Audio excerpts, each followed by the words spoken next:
Hey, Jeff Johnston here with the Living Undeterred podcast.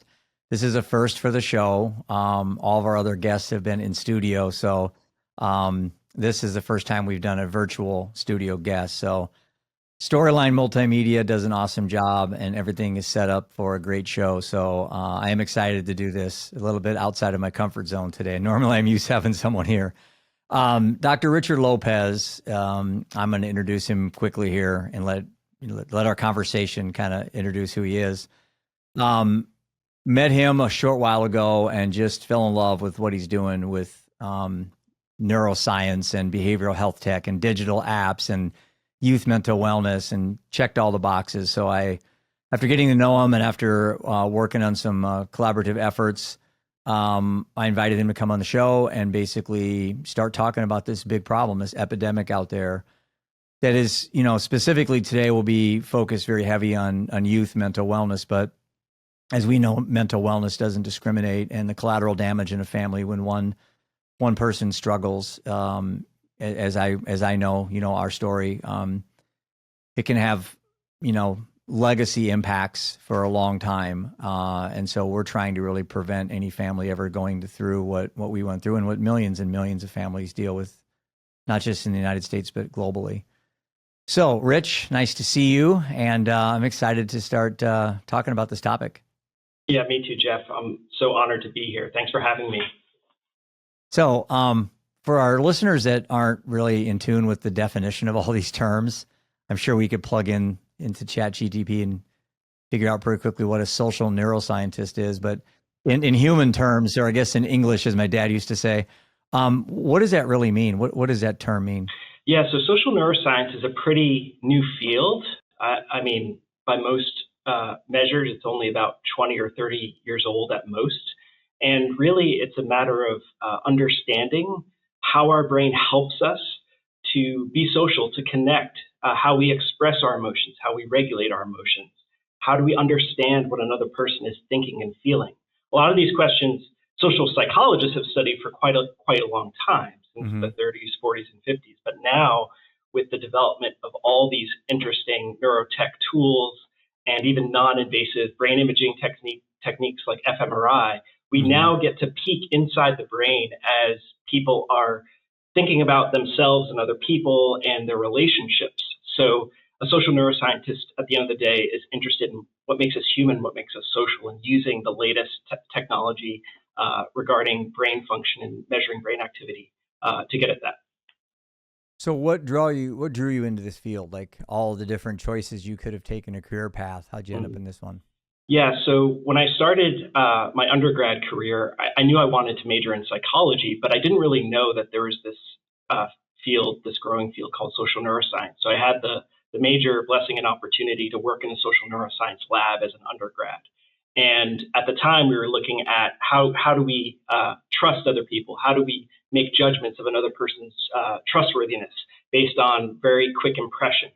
And just the fact that psychologists and neuroscientists can be able to ask these questions and study these phenomena, it got me hooked very early on. But I'm dating myself a little bit, but when I was an undergrad, this was the mid to late 2000s, but the world has changed so much since then. I mean, I had a separate digital Olympus camera to take pictures. I had a flip phone at the time to text and connect and call, right? So technology has accelerated so much since I was an undergrad through my graduate training and now, that I'm even more interested in what's going on in our brains. What are we thinking and feeling as we interact with each other in these different ways? And I think there are a lot of positives, but I think there are a lot of possible risks and negatives as well. And psychologists and neuroscientists, I think, were needed more than ever to be able to speak into what's going on and promote kind of wellness and overall health when it comes to how we use these different technologies and what it does to us socially and emotionally. Well, I'll date myself then, because when I was younger, we didn't have cell phones. We didn't have the internet. We didn't have most of what people have today. Yet, I think those were happier times for young adults. I really do. I look back at I was born in '66, so I grew up in the late '70s, early '80s. And even though we lacked what people would consider abundance today, Mm, I just think a lot of us had more enjoyable experiences in high school and college. And that to me is the ultimate dynamic or dichotomy, I guess, in this mm, whole, especially for Brighton, because we're trying to normalize these conversations. We're trying to get information to people quicker so they can self-assess and autonomous learn and all that mm, stuff. Not self-diagnose, but autonomous mhm, learning. mhm. And in doing so, I often wonder, where is this shift going to happen where we start seeing young adults and in high school, college kids, and even Generation Alpha now, which is behind Gen Z. Mhm. You know, are you confident that the pace of what we're doing with all these great things, that if you just go back and look at simpler times, it Yeah, seems to me that people yeah. were, quote, better off? Yeah, it's a good question. I would say that it depends what the end goal is. I think with a lot of the ways that social media apps have been developed, they're meant to keep you engaged and keep you Right. hooked and kind Addicted. of, yeah, and They're meant to keep you addicted. absolutely. And it's Yeah. this constant consumption. But I think with an app like Brighton and other apps and tools that are being developed and will be developed, if it can center a person and get them grounded in who they are, what they care about, their sense of purpose, all of these things, and then that causes them then to engage in the real world in ways that are impactful and gets them offline. I think that's going to be one of the key pieces in all of this and how it's going to impact a person's life and interactions when they're not using technology, like using technology to get them to a point to be more autonomously motivated, for example, to pursue their, a set of goals, to pursue values, and then that having downstream positive impacts in the real world and shaping them into just a more resilient human being. I know the way the algorithms are designed on, platforms like, Snapchat, Instagram, TikTok, it doesn't take long if you start off with good intentions. I Yeah. want to No. follow, Yep. Dr. Lopez. I want to Right. follow Right. Andrew Huberman. I want to follow these people that, profess to be throwing out some pretty valuable information. Yep. But once you click on a fight in a Walmart parking lot, just because, and we drive by, we call it rubbernecking back in the Right. day. You're looking out the car. Yes. It's human nature to be Yes. curious of chaos. I mean, Yes. it's not that we're wishing it upon somebody, but Right. there's something about that I don't know if it's dopamine, serotonin, whatever hits your body when you see something like that. Yes. And so when you click on one of those, just by just curiosity, not because you're supporting a fight in a Walmart parking lot, you just want to see how it ends. One guy's being a jerk, the other guy's a nice guy. You're cheering for the nice guy to win. You know how we Right. all do. Yes.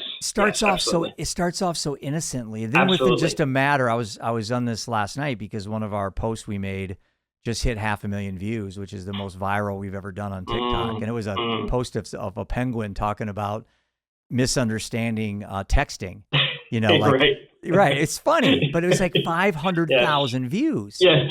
And, that's one of the benefits, I guess, of social media. You get little funny things like that you laugh Sure. at. But Yep. man, the algorithm Yep. is just so insidious and so Yep. evil and so scary because the young mind, the prefrontal cortex, as you know, isn't formed Yes. till now. They keep pushing it back. Maybe it's Yes. 27 now. I don't know. But Yeah. these kids are 14, 15, 16, 18, 19. It's hard enough to be that age with puberty and everything else. And now you got these algorithms that are feeding on that insecurity Yes. and gaslighting and imposter syndrome. So Oh yeah. anyway, I don't Yeah. know if I have a question in there. I guess what Yeah. I'm trying to pull out of you is I still want to figure out where your optimism is that we can build things. And again, I'm optimistic because I'm the CEO and founder of an app that does this. But hmm as a neuroscientist, where does your optimism come from? Yeah. So my optimism comes from the fact that as human beings, regardless of how old we are and where we are in our development, that we are very adaptive and adaptable, and we can still have major say in what we want to do with our lives, what we want to pursue. And even though brain development mostly ends, around, mid 20s, like we were saying, with final kind of maturity of prefrontal cortex, the brain is always changing and adapting based on experiences and interactions. So someone who might be going down a pretty, concerning path, regardless of what they're experiencing, if they have a connection with someone, or they can reflect more on who they are, who they care about, what they care about, their life trajectory, it's not Mm-hmm. overly dramatic to say their whole life trajectory can change. Mm-hmm. And our brains are so well equipped for us to do that, because our brains are constantly taking information and making predictions about what will happen, what could happen, but we care about ourselves and other people. Like, we're social creatures, and I think the social connection aspect of who we are, like, never goes away. It changes a little bit throughout our lives and what relationships we have, but we are adaptive and resilient in a lot of key ways, and that never ends. It doesn't matter how old you are. Mm-hmm. So I was listening to you talk a little bit, and it made me think about projecting your thoughts, because I saw a statistic the other day. I think it was we have 10,000 thoughts a day, which I thought was low, actually. I think I have 10,000 a minute. But we have 10,000 thoughts a day, Yeah. and 90% of them are either thinking about the past, Yes. things that we just Yes. can't do anything about, and we're projecting about future events that are 82% negative. I think that when you project a future event, Yes. we're predisposed to Yes. assume the worst, and so Yes. you're literally setting yourself up Yeah. for disaster if you're living 10% of your time in the present, Yeah. but the rest of it's wrapped up in telling yourself stories that are Yeah. really not servicing you well, because they're Right. not relevant today. Right. They may form the foundation, like losing my son and my wife. That formed a foundation for what I do, but Yeah. talking about it constantly in a suffering angle is not serving me anymore. But then turning around and projecting things in the future, fear and scarcity and worry and dread, Right. and Right. which I do, we all do. It's normal, but how do we find a way to get people to start being more present in really what we have? I mean, I heard someone say the other day that if you died yesterday, so yesterday was your last day on earth, but you got a free pass to come back today, but you knew you died yesterday, how much would you value today? This is the first day of the rest of your life. Right. How much would you value today? Right. And that's just reframing. Right. Right. How powerful is that? No, for sure. And I and others have studied cognitive reappraisal and how the brain helps support that. And that's exactly that gets at the reframing piece. I think being able to take a step back and understand kind of the whole, experience, good, bad, ugly, everything in between, rather than just fixating on the negative. I mean, evolutionarily, it's good that we were wired for negativity, because back, hundreds of thousands of years ago, there were dire physical threats. So that we would, like a lion would or a dinosaur would eat you or something.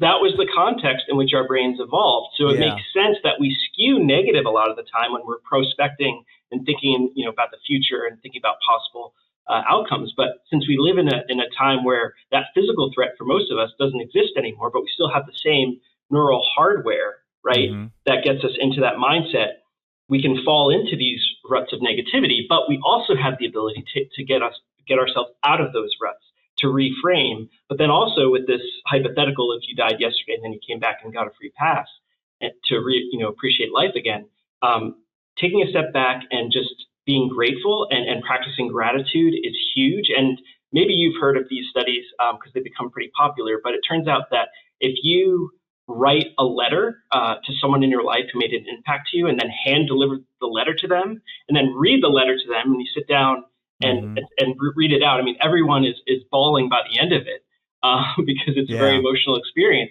But just thinking of ways we can practice gratitude for what we have and for the time we still have here on Earth is so important. And all of these capacities are part of how we're wired and how our brains have developed. So even though, I'm sorry, even though I had a finance major in college, I had a really heavy psych. I was like 1 or 2 credits short from having an official psych minor. But I was always intrigued by Stoic philosophy. Like, I was really into Stoicism in college, but kind of forgot about it, raised kids, and then all of a sudden, I had these things happen in my life. it made me start thinking of, okay, I need to go. I don't want to drink again. I don't want to do things to numb. I don't want to take prescription pills. I just, to me, I was more like, what are some like free resources out there? And then I thought, wow, what's that thing I studied in college? I started looking at Stoicism, and you know, reframing is a core tenet of Stoicism. You know, I'm reading Meditations now for like the fourth time with Marcus Aurelius, and it's interesting how that ancient wisdom you can pull forward to today, and it's so applicable. But I was going to ask you, we've talked about negative thoughts, we've talked about projections, but what about people that bring negativity into your life? So let's say, let's say now you're sitting there and you're having a good day. So you've been struggling for a while, let's say, and you're just having a good day. And then you have that conversation with that person, and that person's having their own issues. They're having their own mental health challenges. And so immediately the conversation kind of starts to bring you down. And so you're trying to fight. So maybe you don't say anything, because the more you talk, you're just going to fuel. And I'm saying this because I think we all have this, and I'm sure I've been that negative person to somebody. So I'm not being judgmental. I haven't always been, positive. It's very, very human to have negative thoughts. But I mean, for that person who's kind of got their own stuff figured out, the reason I'm asking you this is one core tenet of Stoicism, again, is focus on things that you can control, like your control zone, So from that standpoint, when somebody projects negativity or, just, Debbie Downer, I guess is the term that they use for when I grew up. What's your thoughts on teens today, young adults today, how they can reassess, like, what do you do when someone, you don't want to just ignore them because they're struggling. They need help, but you don't want them to bring you down either. Right. Yeah. I mean, there's a lot to that. I think with respect to young people, so much of their experience and perception based on what they encounter on social media, it's just drenched in negativity and outrage and victimization and all of these things. And I mean, I think if it's an in-person interaction, so I think we have to make a distinction first. If you're having this negative encounter with someone, is it in person or online? But if it's in person, I think it depends on the nature of the relationship and what boundaries you want to place. Because I think in that moment, there's very little you can do about that person's, what they're going through and their negativity. And to protect yourself, just knowing that it's not in your control, and that even if you love and care for them very much, if they're a very close family member, a close friend, just knowing that you're not going to solve it in that moment. And I mean, I like to solve problems, and I'm a scientist. Problems greatly interest me, but knowing in that moment, you can't really do much at all, but just be present, listen well, listen actively. And then really it's the next step that requires the wisdom and the discernment to say, okay, we've had this interaction before, like let's say it happened last week. What can be done next to help this person?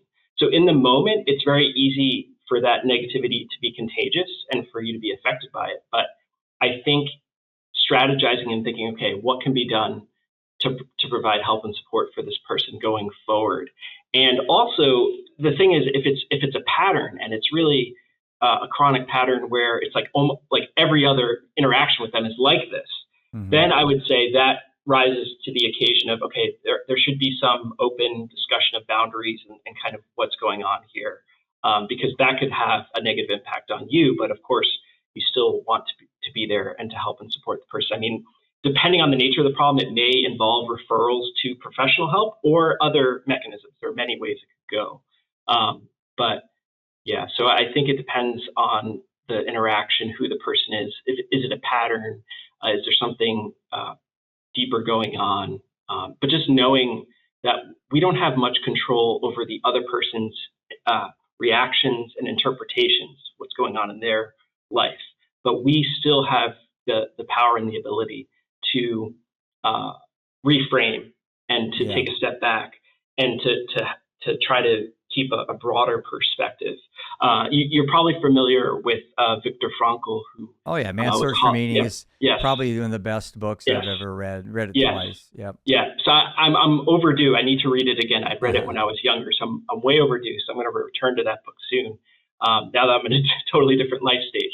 But thinking about Frankl and just his insight and drawing from a lot of ancient philosophical traditions of just no, even in the midst of horrible suffering and so much tragedy, you still have the ability to make meaning and remake meaning via reframing.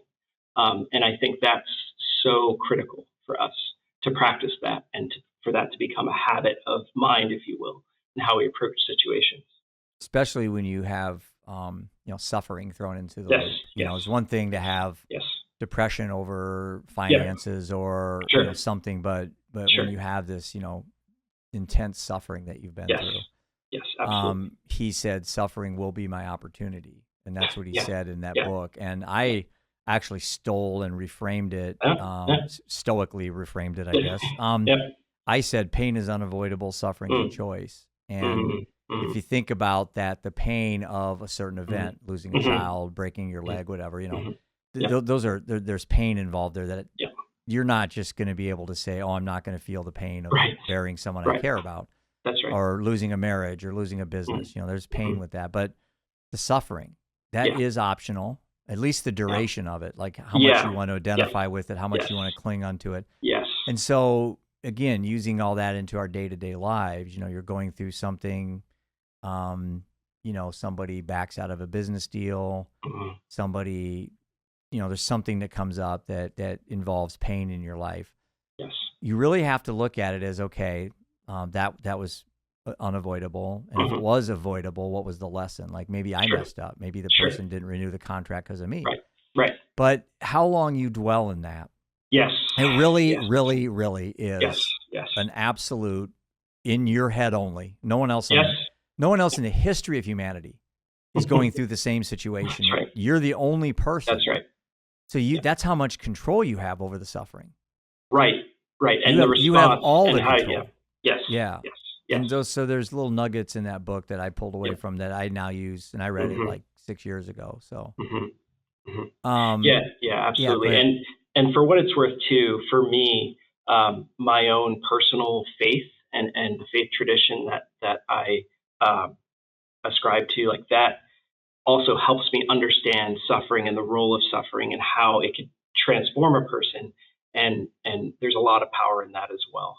But like you're saying, to ruminate and to dwell and to stay in that place, it's common. And I get it, like I've heard so many people, like when they're going through something and I've experienced it from, different measures in my life. I get that's a very human and common pattern, but I think there is an opportunity to go beyond it and to transcend it. Absolutely. So, making an effort to write things down when you're struggling, and it's journaling is what I'm referring to now. Yep. Back in the day when I did journaling, you wrote it on a piece of paper and you put it in a drawer, and then when you remembered, you came back and pulled it out and wrote some more.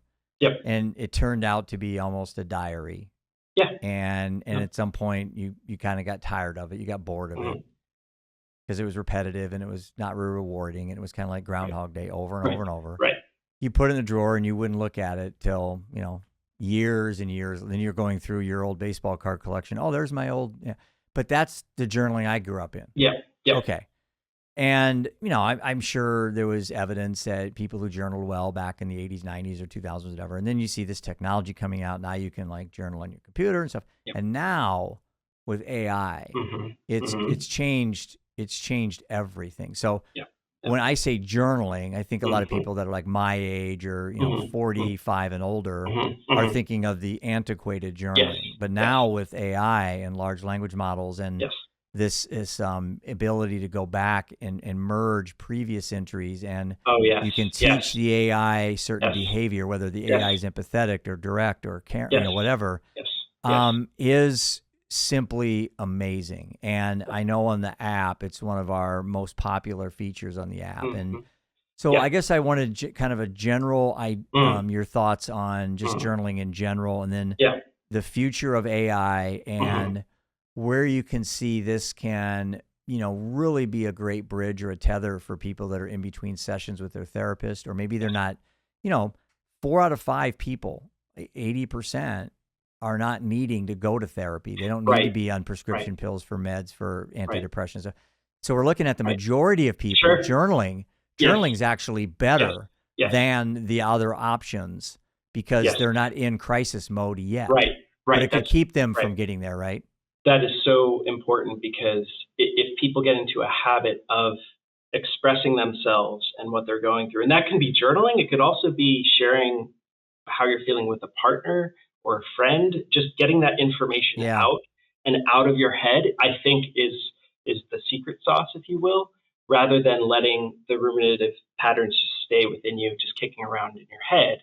And with journaling, like this is going back to the 90s or maybe even 80s, but psychologist Jamie Pennebaker, he was at, I don't know if he's still there, at UT Austin, he and others looked into expressive writing and this ability to articulate kind of what's going on, especially when you encounter something that stressed you out or made you depressed or whatever. Mm-hmm. Just the act of putting words down on the page and focusing in on that event and how it impacted you is kind of, more structured journaling, if you will. But that has a lot of positive effects. But now, like you're saying, with AI, you have an agent. It's a non-human agent, but it is a dynamic and intelligent agent that is going to say back to you what you've already given it, but in ways that maybe you didn't think about before. It could repackage it, restructure it, and say, oh, it sounds like you're da-da-da-da. And to be honest, that's not that unlike a mental health professional who listens to you. Yeah, and I think, like you're saying, for the majority of people, having that access to something like that on a regular basis before they're in this acute crisis mode is huge. I know.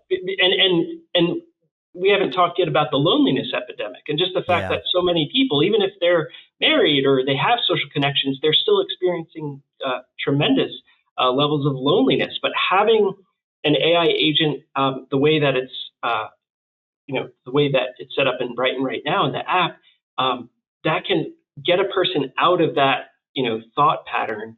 And like I said, how does that set them up for other interactions? Like it can get them clear about what they're thinking by having things kind of written back to them, and that can lead to an insight or a light bulb going off. But then it could also say, oh wow, yeah, like I guess I really care about this friend. Maybe I should reach out to them again, and then it's going to affect their real world interactions, and that's where you have a wonderful domino effect. I think the the people that don't really understand the differences think they're mutually exclusive. Right. They think it's therapy or pre-therapy, and I'm like, you're always on you're one phone call away from needing mental health therapy. Yes. You're like one call. Like you got a call. Your No. spouse dies in a car accident. Right. And now you're going to have PTSD the rest of your life. You're going to need some defense mechanism is going to kick in, and I went through all that, complete shock.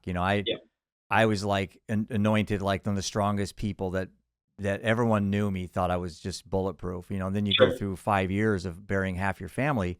Right. You are emotionally naked. You are stripped down to your core essence and your core being. And I think for something like Brighton, for us, wasn't the end all be all. Like we weren't trying to come in and save everybody because first of all, we don't think everyone's broken.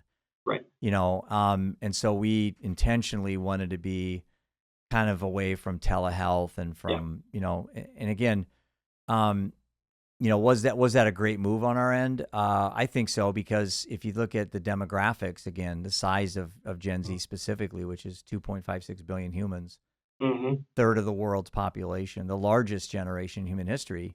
Yeah. And a lot of them are doing okay. They're doing okay. They're not in crisis mode. Right. We assume that they all are just a train wreck, but I've got Gen Zers in my life right now that are amazing. Oh yeah. But they're human. I know that they're capable of having, very dark thoughts or struggling concerns or imposter syndrome, all these things. So I think what we're trying to look at this is we are an arrow in the quiver for those people looking to either get back on the horse, they've been knocked off, they're depressed, they're suicidal, whatever, or you have a larger set of people that are just kind of okay. They get up, they feel pretty good, they're going through work, they're Yep. nervous about tests. They're nervous about a Sure. relationship, but That's right. that's what makes us human. Right. Absolutely. And we don't want to take that away. No. So I Right. think there's this insane rush to like want to this come in and fix everybody that's broken, and most people aren't really broken. So going back to AI journaling, you know, do you see concerns with some of this AI being able to be manipulative or can be taught to be deceptive? I mean, do you see issues? And I know on our app, Carson's done a good job building guardrails, so we've mitigated a lot of that. But the speed that AI is going, I think as a founder of this initiative, that we need to be very sensitive to those type of concerns. Do you have concerns about that with AI? I do, and it's not so much that I don't think some companies are going to take the proper precautions and put up guardrails as Brighton is doing, but it's more what I'm concerned about is a young person, let's say they're late middle school, early high school, and they just randomly sign up to, for an account with some, maybe more obscure AI chatbot or character-based chatbot.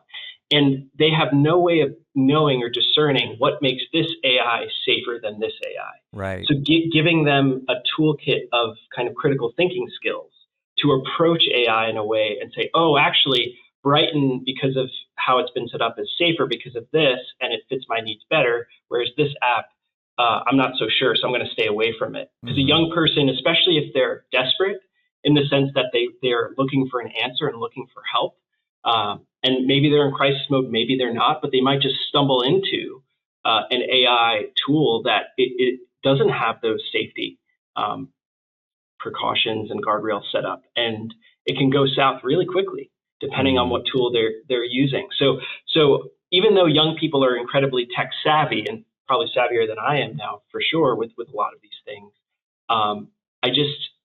I'm concerned because they haven't fully developed yet. They haven't fully developed their prefrontal cortex and other judgment and decision-making capabilities where they can just take a step back and say, hey, like maybe I should be more discriminating with respect to which tool I use, and to understand the why of it. Why is it concerning that an AI tool can be manipulative or too empathetic? And if a person has thoughts of harming themselves, you don't want a tool that's going to follow them through that whole thought process. You want to put a stopgap, and So I have concerns, not because I think some companies are going to do it well, and they're going to continue to make improvements and make it better and safer, but not all will, and not all will initially. And it is the Wild West. I mean, whenever you have a technological revolution, you're going to have this period of instability and a lot of variability in the products and the tools that are getting developed. So I just wouldn't want to see a young person wade into that unwittingly, and potentially, in some cases, there could be potential for severe harm. So, Rich, I wanted to talk a little bit about this opportunity that we've been given you've given to us about your school there. Maybe talk a little bit about your school, where it's located, what the emphasis is of your class, the specific class you teach, and what you want to get out of, like, what does it look like for you to have a successful partnership here? For us to actually have an opportunity to have your wonderful students over there actually try an app. It happens to be ours, but to try it, and then how are you going to test it? Like, what's the how do you show the efficacy that it's working? So I'm at Worcester Polytechnic Institute in Worcester, Massachusetts, and I direct the Social Neuroscience of Affective Processes Lab, or SNAP Lab, and my students and I are going to be doing a pilot study where we're interested in getting first-year students who've just come to campus, getting them to think about their values, what they care about, and how they can live out their 4 years of college in alignment with those values. So Brighton, I think, makes a lot of sense to incorporate into that work, because we want to give students a tool, especially when they're kind of coming and going and in their day-to-day routines, a tool where they can have the ability to reflect on their values and what their college life is going to look like, and then of course connecting that experience in the app with their peers, because the goal of this pilot study to look at some initial measures of efficacy is just to see whether having this support system with the help of the Brighton app can lead to positive outcomes with respect to mental health and well-being throughout the first year. So WPI already has some great support structures for incoming first-year students, but now it's a question of, can we do even more to enhance wellness and give students that autonomy and power to kind of plan out their own wellness journey with their values in mind. And I should say, too, that this values-based approach is adapted from acceptance and commitment therapy, because I'm a firm believer in taking evidence-based aspects of psychotherapy to make it more accessible, because it would be potentially beneficial to a lot of students as well. So that's the overall idea. I think the challenge to me in any of these type of clinical studies, I guess we could say, is that mental wellness isn't linear. And so we could have your students go in one day, and let's say they all did well on a test, or the majority of them did, or their relationships are healthy, or their family life's good, or their football team won during that weekend. So they're in a good mood on Monday morning, and now they take this assessment, and it does well. And you know, even a semester or a year or 5 years probably isn't a real good testing time frame. And then by Thursday or Friday, maybe they didn't do well on a test. Maybe they got dumped by their girlfriend, and now mom and dad are fighting again. So the inability to constantly assess, I guess, is one challenge. The other thing I would say is that being nonlinear, it's okay to have setbacks in your mental health. I mean, if you're having a really good day and you score well, and then Friday you're having a bad day, the fact that we even call it bad, I think, is a problem, because it shouldn't be judged. It's just you're having a day. And the day happens to be relative to another day isn't as good. It doesn't mean that day is bad. So that is, I think, that's systemic in any app or any clinical study, is that they're very limited. And that's when investors or people always want to see, well, where's the evidence? Where's the evidence? And I'm like, that's a good question, because I don't know if any app could honestly give you evidence, because mental health doesn't just do this. It does this all over the board. Right. And you bring up a great point, because whenever we're repeatedly assessing for whatever it is, any type of indicator or outcome measure of interest, what time scale are we talking about, and how frequently are we assessing?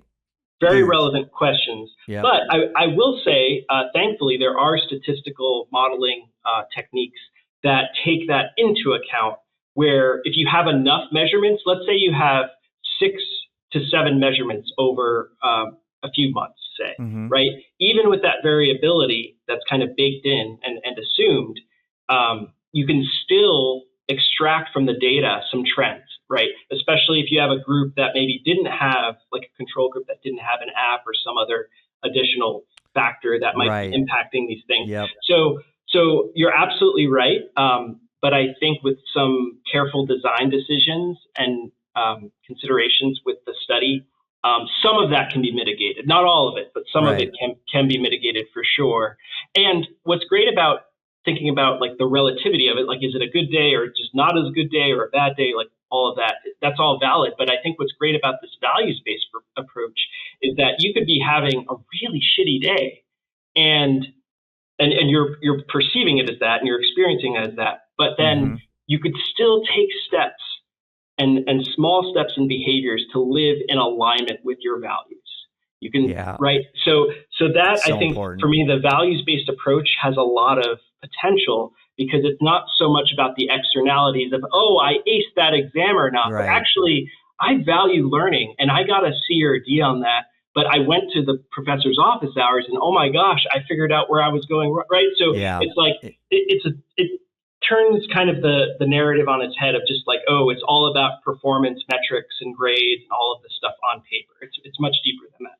Well, I've always said for me, the goal was to make this experience less clinical, but yet very credible. And I think the ability that our objective is to arm you with coping skills, coping mechanisms.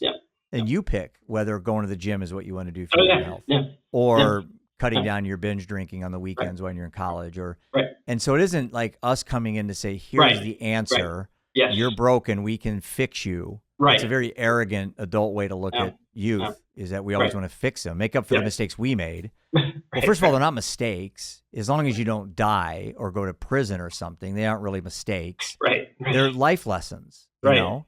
And that transcends even in the business world. I mean, my middle son is running a resale shoe store here in Cedar Rapids, or in Iowa City. And I tell him all the time, I said, you know, entrepreneurship, you have the cost of tuition of going to college. Well, when you're in the real world, the tuition of being an entrepreneur is not making payroll or falling behind your bills.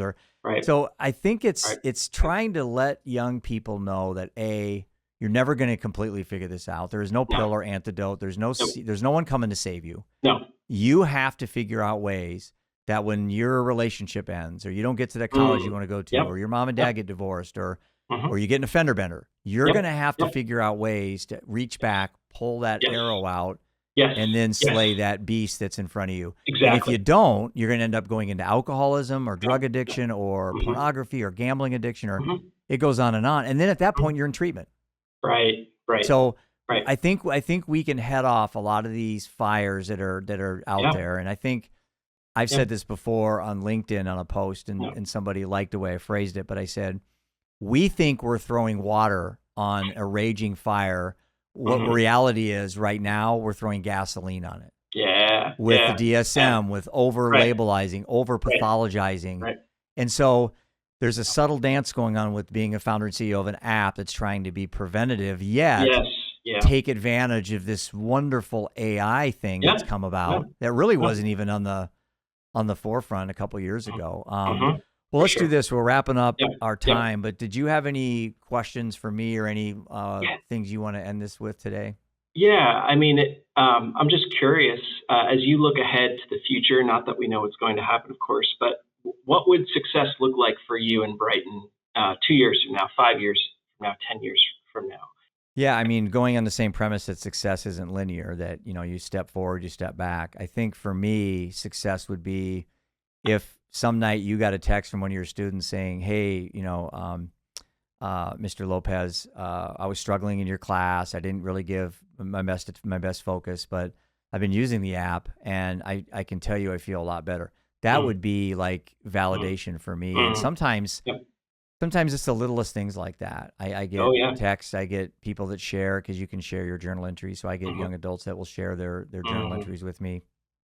And, you know, even though being on this side of the fence is the daily grind, the up and down, I'm 59, you know, and having to go out and raise money and do all this stuff is stressful. But when I get a text like that randomly on a Sunday, it warms my heart. It just kind of makes everything I went through to get here a little bit less of a difficult journey. But the other thing I'll add is, and this is just an alarming statistic. If it doesn't depress you, I don't know what would. 909 good people die every day in the United States from the deaths of despair.